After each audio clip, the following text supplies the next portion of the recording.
Maintenant, on va entrer plus en profondeur dans ce petit message. Ange et commission. Combien croient que Dieu existe? Oui, parce qu'il y a des gens qui ne croient pas que Dieu existe. Combien croient que Dieu nous a envoyé un prophète? Le plus grand des prophètes. Le plus grand dans l'économie de Dieu. Depuis Enoch jusqu'à aujourd'hui. Si vous lisez dans la Bible, tout ce que vous voyez comme prophète, William Marion Branham a plus de dons que eux tous. Combien croient cela? Donnez-moi un amen. Maintenant, tout le monde croit, bien sûr, les croyants croient ça. Mais les gens ne sont pas conscients du ministère des anges. Alors nous allons parcourir la parole. Nous allons parcourir la Bible pour que vous voyez que ce qui est en train de se passer dans le ministère d'Arthur Mosaka, c'est quelque chose qui a toujours été. Quand vous rencontrez Dieu, vous êtes candidat à ce ministère-là. Que Dieu soit béni, amen.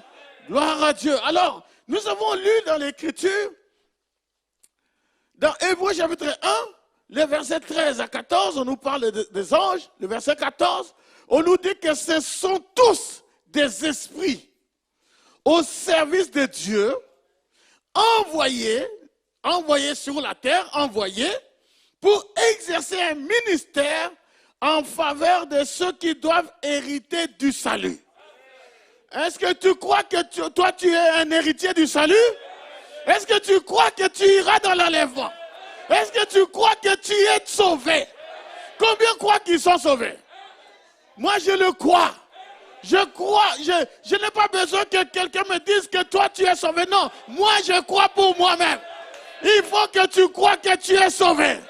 Frère Branham me dit que ce message tombera entre les mains des prédestinés. J'étais dans mon coin là-bas en Afrique, le message m'a trouvé.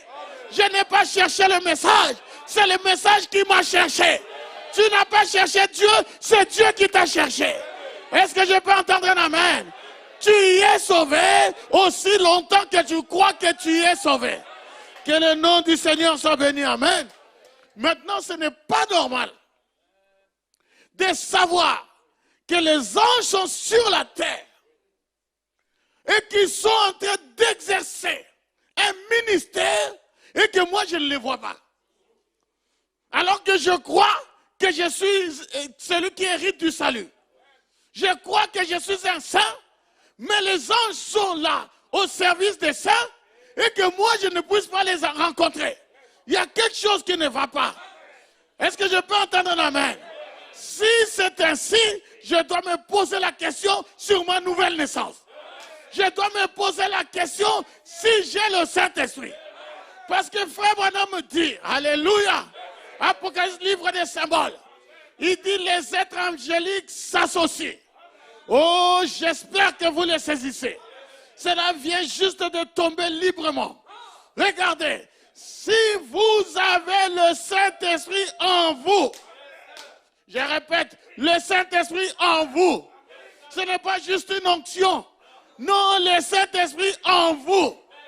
Alors, vous êtes un candidat à l'association avec le monde invisible et le surnaturel. Il n'est pas étonnant que les gens ne puissent pas croire en ces choses. Ils ne sont jamais entrés en contact. Il n'y a rien ici à l'intérieur pour croire. Mais lorsque le Saint-Esprit vient dans un cœur, aussitôt, il devient alors un être double. Quelqu'un qui a le Saint-Esprit, il est un être double. Je répète, il est un être double. Donnez-moi un amen. Ah tiens, frère Billy, Dieu te bénisse. Donnez-moi un amen. Tu deviens un être double. Alléluia. Que Dieu soit béni. Alors frère Branham continue, il dit, l'un de la terre pour mourir et l'autre du ciel pour vivre. Les est de la terre pour aller faire des courses, pour aller à Carrefour, pour aller acheter des habits, pour aller acheter à manger, pour aller au travail, pour aller à l'école. Tu es un être de la terre, tu fais comme les autres, mais l'autre être, lui, il est là pour être en contact avec Dieu. Dans son corps, il est toujours sujet à la mort, mais dans son âme, il est passé de la mort à la vie. Dans son corps, il a un contact terrestre avec ses 5 sens. Dans son esprit, il a un contact avec Dieu par le Saint-Esprit. Et les anges de Dieu le visitent. Parlent avec lui. Ah, il y a des gens qui parlent avec les anges, oui. Est-ce qu'il y a des croyants du message? Parlent avec lui. Et ils sont des messagers envoyés de Dieu pour révéler et apporter des messages de Dieu à l'individu. Donnez-moi un amen.